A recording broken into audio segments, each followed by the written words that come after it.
안녕하세요. 오만사입니다. 저는 아들을 하나 둔 직장을 다니는 엄마입니다. 제가 결혼한 후로 얼마 되지 않았을 때였어요. 지금도 그때를 생각하면 어이가 없어요. 결혼 초에는 저희 시어머니가 제게 늘 그랬어요. 나는 다른 시어머니들과는 다르다. 나도 딸 키우는 엄마인데 며느리도 내 자식처럼 생각하련다. 시어머니는 굉장히 저에게 다정하게 대하셨고 배운 사람답게 교양이 철철 넘쳐 보였어요. 그래서 저는 시집살이 걱정은 하지 않아도 되겠다 싶었고 그저 그건 입말이고 그저 떠도는 얘기일 뿐이라고 생각했어요. 하지만 그건 제 착각이었다는 것을 금방 알게 되었습니다. 시어머니는 저희 친정엄마와는 다르게 오랫동안 사회생활을 하신 분이셨어요. 공개적으로 어디라고 말하긴 어렵지만 굉장히 그 회사에 다니는 자부심이 대단하셨어요.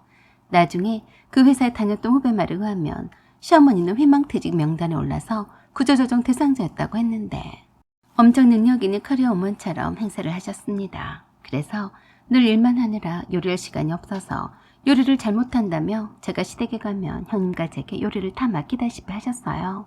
김장도 한 번도 시어머니가 담가 보신 적이 없습니다. 형님이 담가서 보내주신 걸로 드셨고 떨어지면 사 드셨다고 했습니다. 그런데 이번 김장에는 형님이 김장 공급을 못하신다고 연락이 왔다고 했어요. 형님이 둘째 임신을 하게 되었고 형님의 친정이 시골에서 친정어머니가 김장을 담아다 주시곤 했는데 그만 건강이 악화가 되어서 그마저 바라지도 못하게 되었기 때문이었어요. 시어머니는 그동안 큰 며느리한테서 김장을 잘 얻어먹고 살아왔는데 김장김치를 공급을 받을 데가 없어지자 저를 부르셨어요. 저는 그때가 첫애를 낳은 지 한 달이 채 안 되었을 때였어요. 시어머니는 퇴직을 하셔서 집에만 계셨고요. 시어머니가 생강차를 하나 딸랑 다려와서 저에게 그러셨어요.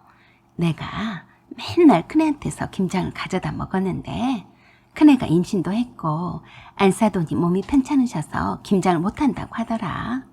그동안 큰애가 내 김장을 해주느라 고생이 많았는데 이번에는 너랑 나랑 죽이 되든 밥이 되든 함께 해보자. 시어머니는 눈도 없는 사람 같았습니다. 제가 출산한 지 한 달도 안 되었고 겨우 산후조리를 해주러 오신 친정엄마가 돌아가신 지 며칠도 안 되어서 혼자 육아를 하기도 벅찬데 김장을 하자고 하다니 웃기더라고요. 어머니, 제 아들은 어떻게 하고 김장을 해요? 어머니 혼자 하시든지 아니면 사람을 사서 하시든지 하세요. 그러자 펄쩍 뛰면서 그러셨어요. 아니, 내가 어떻게 혼자서 김장을 한다고 그러니? 난 한 번도 혼자서 김장을 해본 적이 없어. 정말 웃겼어요. 그 나이에 김장을 한 번도 해본 적이 없다며 무슨 큰일 난 사람처럼 정색을 하는 표정이 너무 어이가 없었어요. 그게 무슨 자랑이라고 고고한 척 하는지. 며느리나 자식들에게 김치를 해다가 바칠 연세이시면서 행여라도 김장을 혼자 하게 될까 봐서 벌벌 떠셨습니다. 그래서 제가 그랬어요. 그러면 하지 마세요. 뭐? 김치를 사서 먹어? 난 그렇게 못한다. 사 먹을 게 따로 있지. 어떻게 사 먹는 김치를 믿고 먹니? 중국산 김치가 판을 치고 있는데. 그래서 제가 믿고 주문해서 먹을 수 있는 국내산 재료로만 사용을 하고 있는 업체를 소개시켜 주기까지 했어요. 그런데도 싫다고 하셨습니다. 나는 김치는 한 번도 사 먹어 본 적이 없다. 내가 얼마나 입이 고급인데 사 먹겠니? 아무튼 김장을 할 생각을 하고 너도 그때에는 미리 친정엄마한테 부탁을 해서 애 좀 봐달라고 해라. 알았니? 저는 시어머니의 그 요구에는 수긍할 수가 없어서 솔직히 말씀을 드렸어요. 어머니, 저는 출산한 지 아직 한 달이 안 되었어요. 저는 못 가니까 춘식 씨 데리고 하시든지 하세요. 뭐야? 춘식이가 여기서 왜 나오니? 그리고 애를 낳은 지 벌써 얼마나 많이 지났는데 그렇게 몸을 사리고 싶냐? 그러시다가 저를 어르듯이 그랬습니다. 너한테 힘든 일을 시키겠니? 내가 김장을 해본 적이 없어서 말이다. 어머니, 저도 김장을 해본 적은 없어요. 그래도 너는 어깨 너머라도 봤을 거 아니냐. 나보다 요리도 야무지게 잘하고 말이다. 몸을 좀 따숩게 하고 뜨뜻한 방바닥에서 엉덩이를 지지면서 절인 배추에 비비기만 하면 되는데 뭘 그러니? 그러시면서 그리 알고 있으라며 후다닥 돌아가셨어요. 저는 속으로 콧방귀를 뀌었어요. 그런 말 같지 않은 말을 하다니. 그렇게 고고한 척 고상한 척은 다 하시더니 드디어 본색을 드러내신다고 생각했습니다. 어처구니가 없어서 형님한테 전화했어요. 형님, 친정어머니께서 편찮으시다던데 어떠세요? 응, 그거 어머니가 그러시던가? 네, 내가 어머니가 꼴 보기가 싫어서 거짓말한 거야. 우리 친정엄마 말짱하셔. 네? 어머니가 웬만 염치가 없으셔 말이지. 내가 임신해서 김장을 못다 맞춘다고 하면 알아서 하실 것이지. 꼭 우리 친정엄마한테서 김장김치를 가져다 먹을 욕심을 하시더라고. 아, 그랬어요? 세상에 저한테 김장을 하자고 오라고 하지 뭐예요?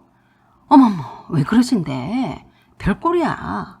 애기 낳은 지 얼마 되지도 않은 며느리한테 그게 할 소리야? 어머, 기가 막히네.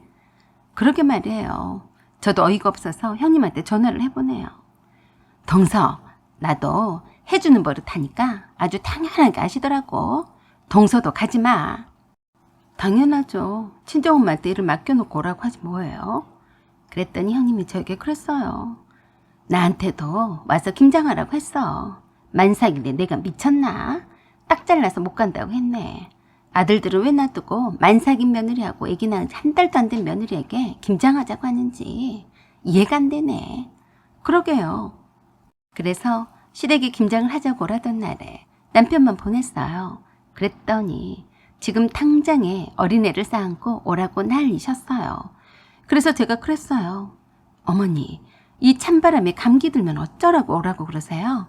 제가 없으면 김장 못 하실 것 같으면 하지 마세요. 전화 못 받으니까 더 이상 하지 마세요.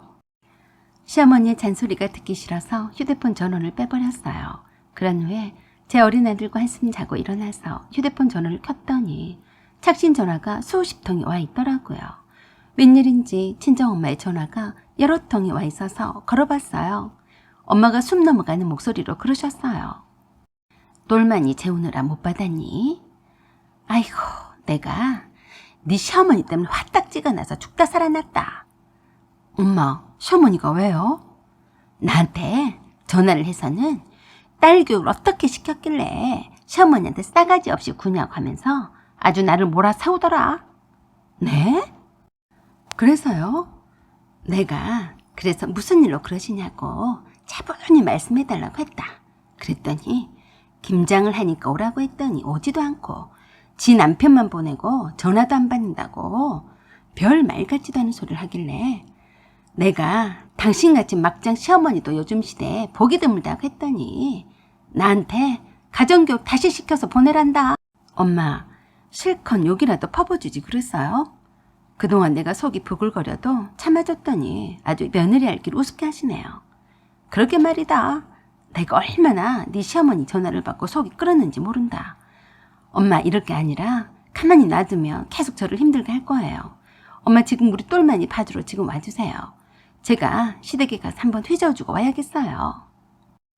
저는 안 되겠다 싶어서 주제 파악 좀 시켜줘야겠다고 마음을 먹었어요. 시댁에 나타난 저를 보자 시어머니는 그럼 그렇지 하는 눈치셨어요. 그래, 이제라도 온 것을 보니까 네 친정엄마가 딸 교육을 시키긴 시켰나 보구나. 어서 와서 이거 마저 비벼라. 네 대신에 네 신랑이 죽을 고생을 했다. 저는 아무 말도 하지 않고 고무장갑을 끼고 아직 남은 빨간 양념그릇을 통으로 들어서 시어머니 머리에 부어버렸어요. 버무려서 쌓아둔 배추다발 들어서 거실이며 주방이며 다 들어다가 공을 날리듯이 던져버렸습니다. 외마디 비명을 지르며 뒤로 나자빠져서 허우적대는 시어머니에게도 연거푸 배추다발을 선사했어요. 하나도 남김없이 다 던져버릴 때까지 남편은 멍하니 놀라서 어찌할 줄 모르고 저를 쳐다만 봤어요. 제가 이렇게까지 화내고 개념 없이 하는 행동은 처음 봤는지 무척 놀라더라고요. 그리고 고체 양념의 배추다발에 범벅이 시어머니께 말했어요. 네, 어머니가 가정교육을 잘 시켜서 다시 보내라고 했다면서요. 시어머니는 매워서 눈도 못 뜨고 소리만 지르고 있었어요. 잘 들으세요. 앞으로 벌어질 일들은 다 어머니가 가정교육 잘 받으라고 한 탓이에요. 이 집에서 당장 나가세요. 여기는 우리 아빠 건물이에요. 진작에 내보냈어야 했는데 그냥 불쌍해서 살게 해줬더니 분수를 모르고 감히 우리 엄마한테 전화했어요. 그리고 놀란 남편에게도 말했어요. 너도 집에 올 필요 없다. 네 엄마랑 길바닥에 나앉던지 말던지 네 알아서 해. 그리고 바로 나와버렸어요. 시어머니는 시댁이 새들어 사는 빌라 건물이 아빠 소유라는 것을 모르고 계셨어요. 일부러 시어머니를 배려해서 말하지 말아달라고 부탁했던 거예요.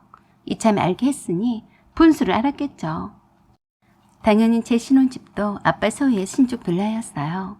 제가 시어머니한테 김장배추를 뒤집어 엎어주고 나올 때는 이혼을 감사하고 한 일이었습니다. 빈정이 상해서 이혼을 하고 말지 그런 시어머니와는 한시도 더 이상 보고 싶지 않았으니까요. 느닷없이 며느리한테 된통당한 시어머니는 드디어 주제 파악을 좀 하셨는지 비굴하게 친정엄마한테 미안하다고 전화를 했다고 했지만 제 마음은 변하지 않았어요. 저는 남편을 미련 없이 내보냈고 이혼을 했습니다. 아들은 물론 제가 키우고 있습니다. 시어머니는 뒤늦게 후회받자 소용이 없었습니다. 시어머니의 자존심을 세워주고자 일부러 아빠의 고물에 새들어 사는 것을 모르게 했었고 모아놓은 돈이 별로 없어서 결혼 준비에 쩔쩔 매던 남편에게 아빠가 보증금도 받지 않았던 겁니다. 저는 그저 남편 하나만 보고 하는 결혼에 친정 부모님이 반대하는 결혼도 감행해서 잘 살아보려고 노력을 했고 어떻게 하든지 친정 부모님께도 좋은 모습을 보여주고 싶었었는데 뜻하지 않게 시어머니가 나서서 저를 치는 바람에 친정 부모님께 제 낯이 서지를 않았습니다. 그것도 모르고 혼자서만 잘난 맛에 김장 그것이 뭐라고 잘 사는 아들네 이혼까지 시켰으니 땅을 치고 후회를 하려나 싶습니다. 사연은 여기까지입니다. 구독과 좋아요 부탁드려요. 감사합니다.